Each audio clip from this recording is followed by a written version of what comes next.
कालपासून चालू असलेल्या पावसाची स्थिती बघून मुंबई पोलिसांनी बृहन्मुंबई महानगरपालिका व इतर सर्व एजन्सीशी संपर्क साधून व्यवस्थित बंदोबस्त लावलेला होता। त्यामुळे सामान्यांना थोडीफार अडचण झाली, पण ते व्यवस्थितपणे बंदोबस्त असल्यामुळे त्यांना वेळेच्या आत आपण रोड डायव्हर्ट करून आणि इव्हॅक्युएट करून योग्य ठिकाणी पोहोचवलं। आणि विशेषकर लहान मुलं वगैरे जे सकाळी होते अडचणीत सापडलेले त्यांना व्यवस्थित घरपोच केलं।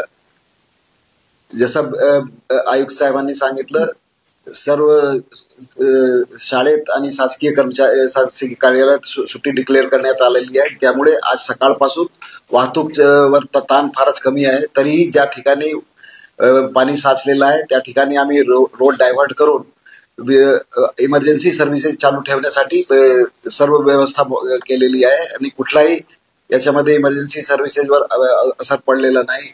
पुढच्या येणाऱ्या काळात आता मिठी नदीच्या काठीत राहणारे जे लोक आहेत त्यांना इव्हॅक्युएशनची प्रोसेस चालू आहे।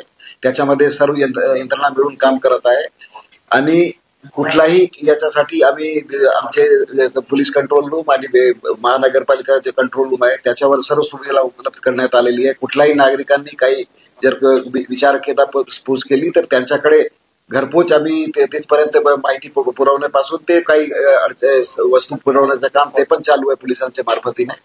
मला 100% खात्री आहे की या आमचा प्रयास आहे पुढच्या 12 तास असाच कायम राहणार आहे। रात्री पण आम्ही एस्केलेटर बंदोबस्त ठेवणार आहे, यामुळे कुठलाही इमर्जन्सी सर्व्हिसेसवर अडचण होणार नाही। सर, काही विभाग बंद करण्यात आलेले आहेत, म्हणजे काही रस्ते किंवा महामार्ग काही बंदोबस्त ज्या ठिकाणी पाणी साचलेलं आहे त्या ठिकाणी एक जंक्शन अगोदर डायव्हर्ट करून इंटरनल रोड्स जे करून त्यांना ते पुढच्या गंतव्यस्थानपर्यंत पोहोचवण्यासाठी कुठलाही तुम्हाला जर इथून कुठेही जायचं असेल तर पर्यायी व्यवस्था उपलब्ध आहे। ट्रॅफिक पोलिसांशी संपर्क साधा किंवा मुंबई पोलीस कंट्रोल रूमशी संपर्क साधला, वाहतूक पोलीस कंट्रोल रूमशी संपर्क साधला तर तुम्हाला योग्य मार्गदर्शन करण्यात येईल।